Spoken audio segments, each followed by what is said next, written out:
Good morning, students. Students, today we will start with a new lesson in English. The name of the lesson is The Merchant of Venice.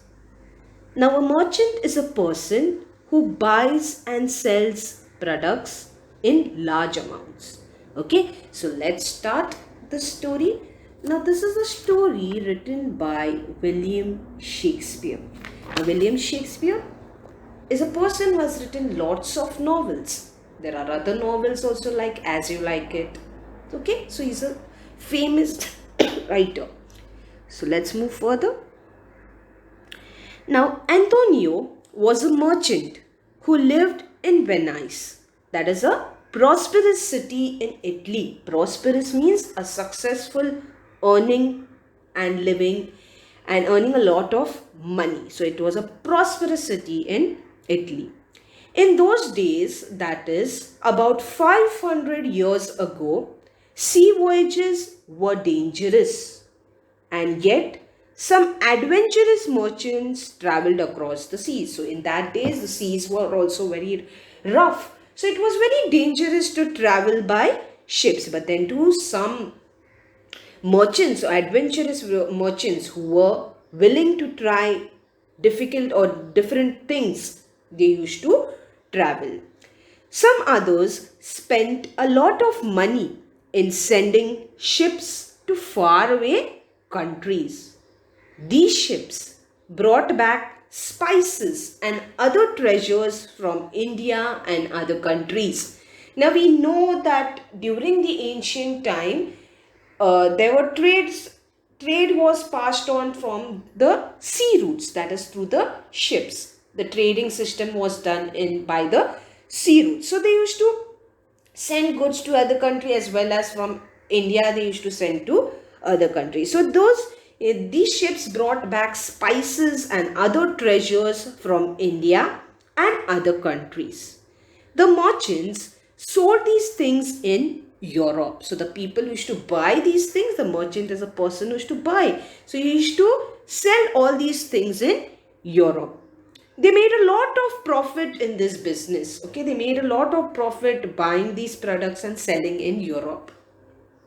At the time when the story begins, Antonio was waiting for his ships to return with merchandise. Merchandise are goods that are brought and sold. So he was waiting for his ships to return with the goods. He had put almost all his money in the ships. So this person, Antonio, he had put all his money in the ships. Now, Antonio was a kind man. He had many friends, but his best friend was Bassanio. Now, Bassanio was a young and handsome nobleman, but unfortunately, he had no money. That means it was his bad luck that he did not have money. Now, Bassanio wanted to marry Portia. Portia. Portia was a beautiful and intelligent. She was the only daughter of a wealthy man. So Portia was a rich girl, and she was the only daughter of a wealthy man. Means her father had a lots of money. Her father had died, leaving her a large estate. Estate means lot of property. Her father died, but he left for her a lot of property. In his will, that means in the house papers, that's called will. So in his will, Portia's father had written how Portia's husband should be selected. So he had also written that to select a husband for a daughter, what are the things that her husband has to have. He had set a test for a suitors. They had to choose between three caskets. Suitors means the person who is going to marry Portia. So they had to choose between three caskets. Three caskets means three baskets. One of gold, one of silver, and one of lead. So there were three baskets, as you can see in the picture. Gold, silver, and lead. So they had to choose from that three baskets. Whoever wanted to marry Portia. Let's see further what happens. Each casket had something written on it. Okay. On the gold casket, it was written, whoever chooses me shall gain what many men desire. On the silver casket, whoever chooses me shall get as much as he deserves. And on the casket of lead, whoever chooses me must give and hazard all he has. Hazard means risk. Take risk for my daughter. So one of Portia's suitors was the Prince of Morocco. So one person comes forward to choose a casket, to choose a basket. He chose the gold casket. So this person, the Prince of Morocco, he chooses the gold casket. But when he opened the casket, the message inside said that it was not the right casket. There was a letter or there was a paper which said it was not a right casket. That is, all that glitters is not gold. So he thought he got a gold casket. So I will get something of gold. But that was not the right casket. Then another suitor, that is another person comes, another boy. The Prince of Aragon, he chooses the silver casket, but that too was not the right casket. So another letter, another paper comes out saying that was not the right casket. Bassanio wanted to try his luck with the casket. Now we know Bassanio was a young and handsome man, but he did not have money. But he wanted to try his luck. To do that, he had to travel to Belmont, where Portia lived on her estate. So he had to travel. He used to stay in Venice, right? So he had to travel from there, from Belmont to Venice. He needed money for that. When Antonio came to know this, he wanted to help. Now, Antonio was his friend, so he wanted to help his friend.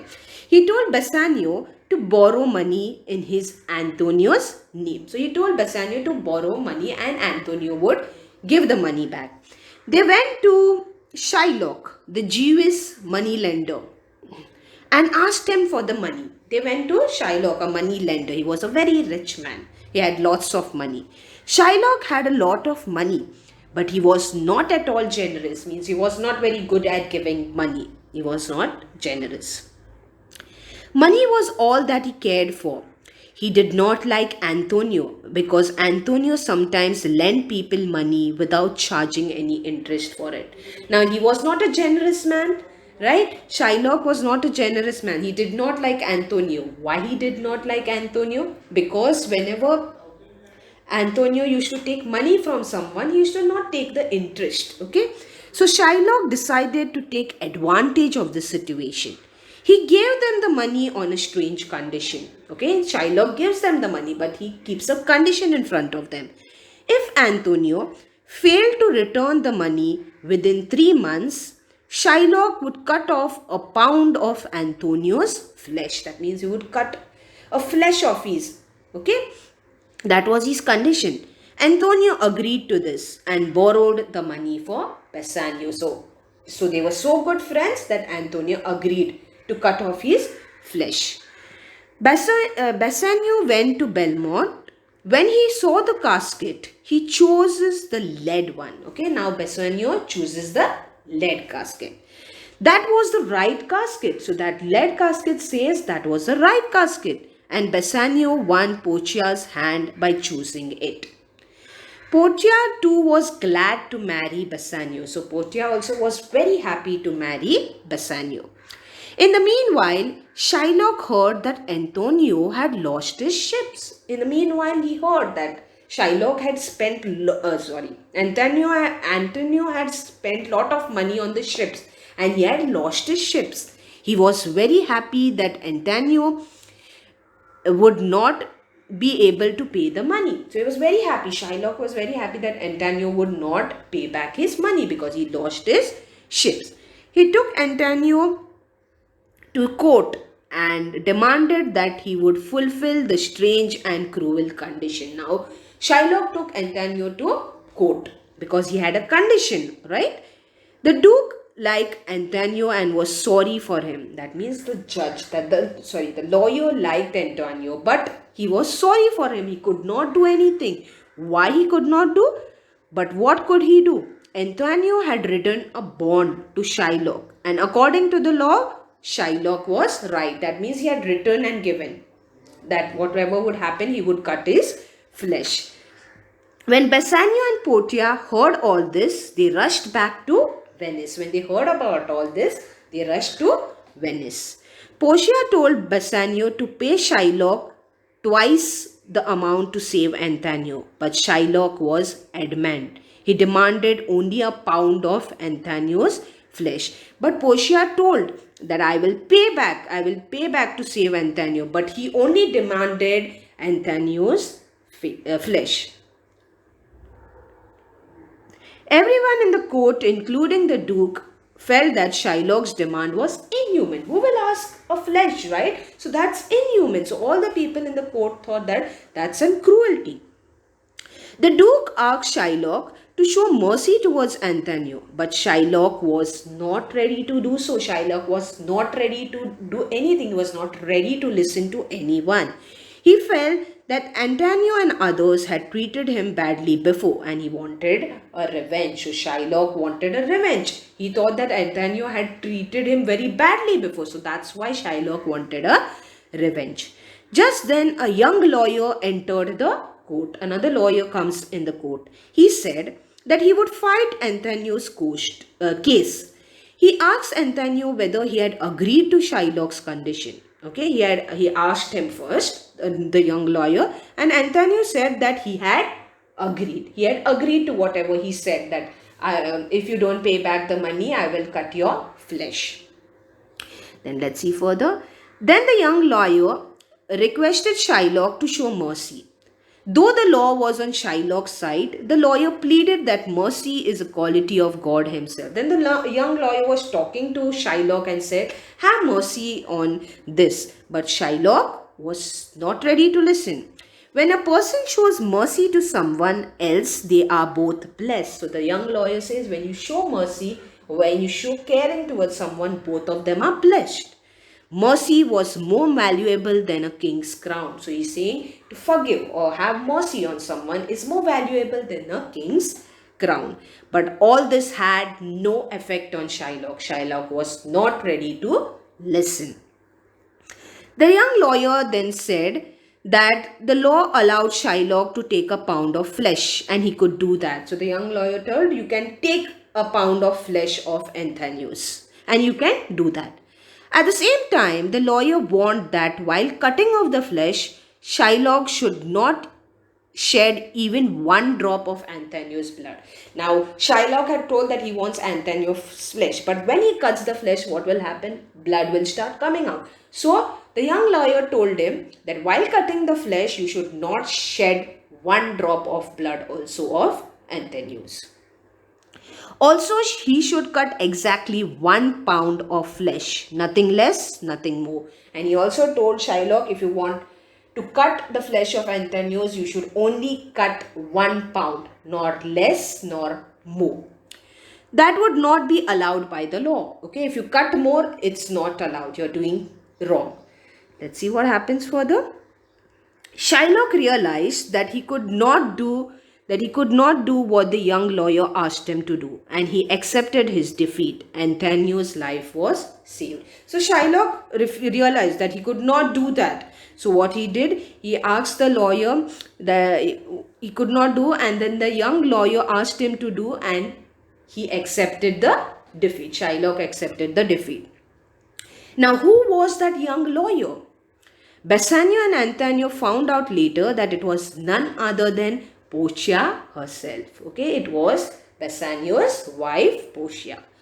She was dressed as a young woman, as a young man, and she had become a lawyer. Later, it was learned that Antonio's ship was safe, and so he had not in fact lost his money. So whatever ship had got drowned or something, that ships were saved, okay, of Anthonius. Thus the story, which could have ended in a tragic manner, ended happily. Now the story could have ended in a bad way, in a tragic way, but at last it ended happily. So here we end with this lesson. We will learn the next lesson in the next video. Thank you for listening, children. Goodbye. Take care.